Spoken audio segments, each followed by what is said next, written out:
Sang penebus, juru selamat, Kau telah lahir ke dunia.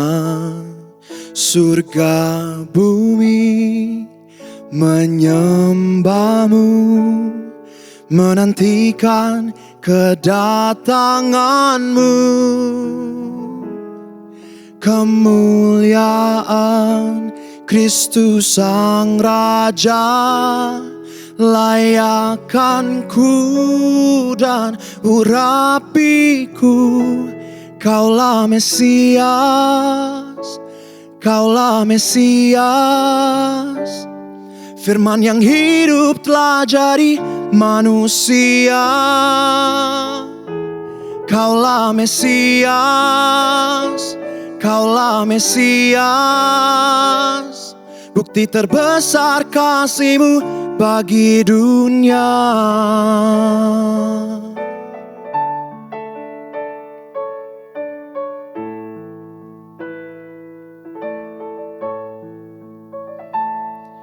Ku ditebus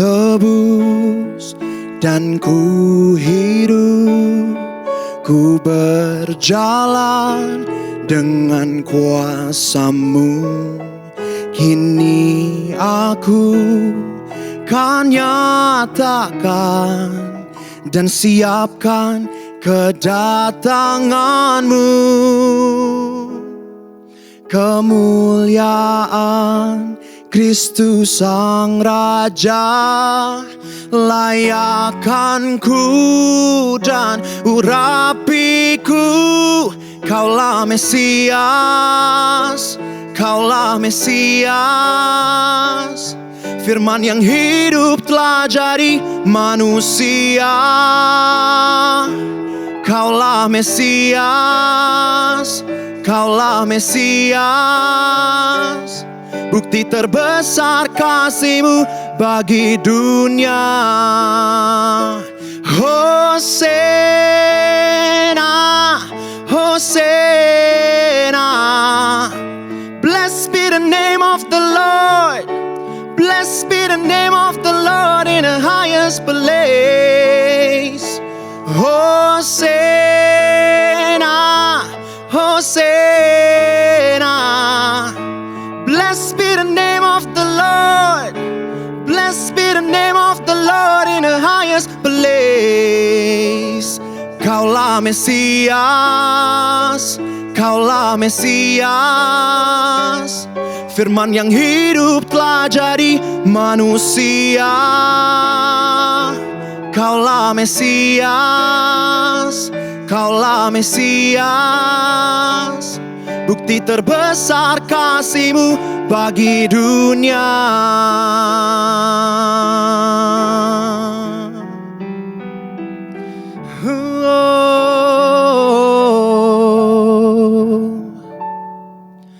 Layak dipuji, disembah, Kaulah yang bertahta dulu, sekarang, dan selamanya.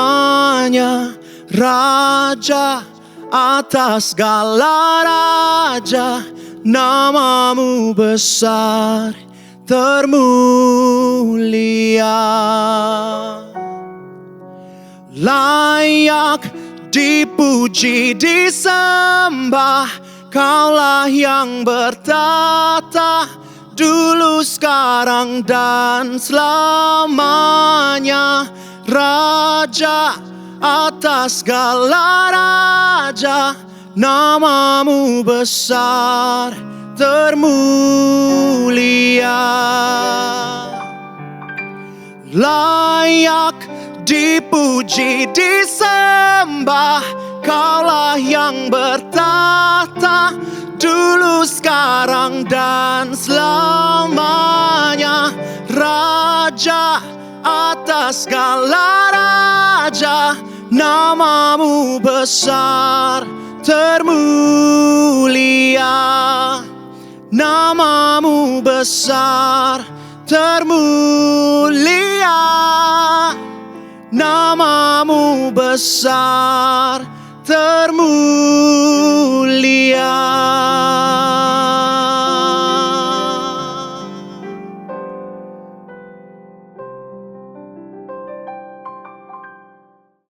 Shalom warga kerajaan, dimanapun kita berada, damai sejahtera buat kita semuanya. Hari ini kita akan merenungkan sebagian daripada firman Tuhan terambil pada kitab Kolose 3, yaitu pasal yang 12 dan 13.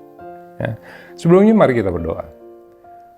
Bapa, terima kasih, kami sungguh bersyukur buat pemeliharaan-Mu yang begitu luar biasa dalam hidup kami, anugerah-Mu yang begitu nyata dalam kehidupan kami Tuhan, sehingga kami yang boleh ada sebagaimana kami ada, itu semuanya karena kasih setia-Mu yang dahsyat. Terima kasih, dan kami akan merenungkan sebagian firman Tuhan, dan kami siap untuk mendengarnya dan nyatakan isi hati-Mu dalam nama Yesus. Amin. Di dalam Kolose 3 ayat 12 dan 13 saya bacakan untuk kita semuanya. Karena itu, sebagai orang-orang pilihan Allah yang dikuduskan dan dikasihinya, kenakanlah belas kasihan, kemurahan, kerendahan hati, kelemah lembutan, dan kesabaran. Sabarlah kamu seorang terhadap yang lain, dan ampunilah seorang akan yang lain apabila yang seorang menaruh dendam terhadap yang lain, sama seperti Tuhan telah mengampuni kamu, kamu perbuat jugalah demikian. Sama seperti Tuhan telah mengampuni kamu, kamu perbuat jugalah demikian. Amin. Oke. Di dalam budaya Jepang ada satu tradisi yang begitu menarik sekali. Kira-kira di akhir abad ke-16, awal 17. Tradisi ataupun budaya yang disebut dengan Kintsugi, ya, K-I-N-T-S-U-G-I, bicara tentang seorang jenderal Jepang yang menerima satu pottery ataupun keramik daripada China yang tanpa sengaja jatuh dan pecah. Dia begitu sayang sekali, akibatnya dicoba dikirim kembali ke China karena dia dapat hadiah dari negeri China, tetapi kembali dalam kondisi yang memang hampir utuh, tapi dia kecewa karena di situ jalinan-jalinannya dari semacam staples besi waktu itu. Ya. Dia sedih, dia coba cari cara dengan tradisi Jepang yang dia coba yang secara yang mungkin inovatif waktu itu. Temukanlah sebuah seperti lem, tetapi dicampur dengan ramuan gold, emas. Ya. Akhirnya pottery yang tadinya pecah disusun kembali satu persatu, bilah demi bilah, menjadi satu bowls yang direkatkan dengan lem yang khusus dari akar-akaran dan dicampur dengan gold, ya, menjadi sebuah karya yang begitu luar biasa sekali. Sebuah bowls yang tadinya hancur menjadi bowls yang luar biasa baik sekali, cantik sekali, dan indah sekali. Bapak Ibu Saudara bisa melihatnya di Google tentang Kintsugi. Ya. Benda pecah tersebut direconcile ataupun dipulihkan. Ya, kalau kita bicara bulan ini tentang walking in reconciliation, ya, berjalan di dalam sebuah rekonsiliasi ataupun dalam sebuah pemulihan. Ya. Sama seperti bowls tadi yang pecah, tidak begitu saja dibuang oleh artis-artis Jepang yang memang mengerti tentang kintsugi, tapi dikumpulkannya kembali, dirajutnya kembali menjadi sebuah bowls yang begitu indah. Sama kehidupan kita pun kalau kita lihat dulu, mungkin kehidupan kita begitu pecah, begitu rapuh. Tapi hanya karena kasih setia Tuhan yang begitu luar biasa, kita dipulihkan lagi step by step menjadi serupa dengan Kristus. Ya. Kembali kalau bulan lalu saya teringat cerita tentang Philemon ataupun Filemon. Ya. Rasul Paulus ada 3 tokoh di situ tentang buku ataupun surat Filemon. Ada 3 tokoh di situ. Ada Paulus, ada Philemon, pengusaha yang cinta Tuhan, dan Onesimus, budak yang lari karena dia mencuri daripada miliknya Philemon. Tetapi Paulus melihat satu hal yang begitu luar biasa. Ya. Kenapa? Karena dia mau Onesimus tersebut menjadi manusia yang baru, ya, manusia yang diubahkan Tuhan. Nah, ada 3 poin singkat saja yang akan saya bagikan untuk hari ini. Di dalam surat Filemon ada 3 poin yang kita bisa lihat tentang restore. Ada 3 R, restore. Paulus memulihkan kondisi Onesimus ketika di dalam penjara. Ya. Onesimus namanya, kita masih ingat bulan lalu, Onesimus artinya berguna.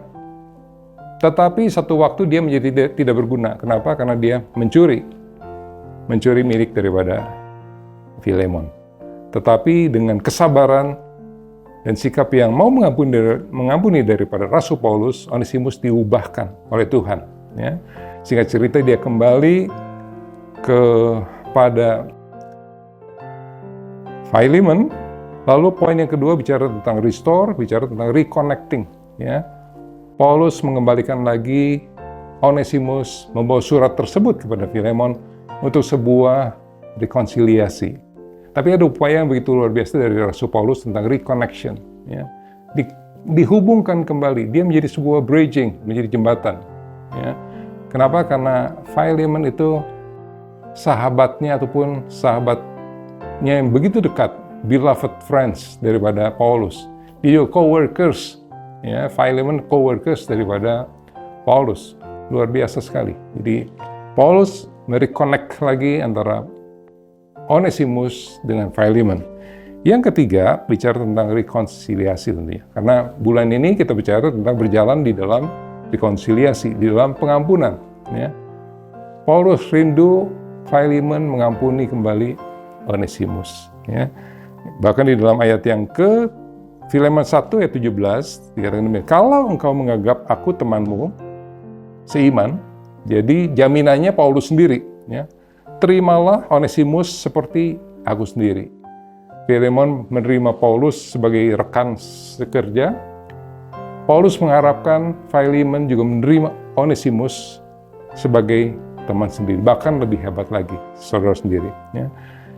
Kita tidak tahu detail daripada akhir cerita ini karena itu sebuah surat yang belum kelihatan akhirnya. Ya.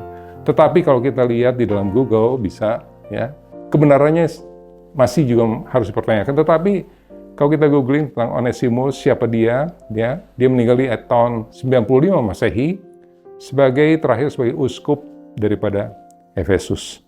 Ya. Siapa yang Onesimus itu yang dipulihkan? Onesimus itu adalah kita, ya, saya dan saudara. Ya. Dulu kita pernah mungkin jauh daripada Tuhan, kembali kasih Tuhanlah yang membuat kita diampuni. Kasih Tuhanlah yang membuat kita direkonsiliasi, khususnya terutama tentang kepada Allah sendiri. Ya. Ada pemulihan yang terjadi. Kenapa? Karena kasih Kristus. Dia mati buat saya dan saudara, karena dia begitu besar mengasihi kita semuanya. Karena begitu besar kasih Allah akan kita semuanya, sehingga dia mengaruniakan putranya yang tunggal, sehingga barang siapa percaya kepada dia, tidak akan binasa, melainkan beroleh satu kehidupan yang kekal. Kiranya firman ini menjadikan kekuatan dalam kehidupan kita untuk kita terus hidup berkonsiliasi dengan siapapun yang kita hadapi di dunia ini. Terpujilah nama Tuhan di dalam nama Yesus. Amin.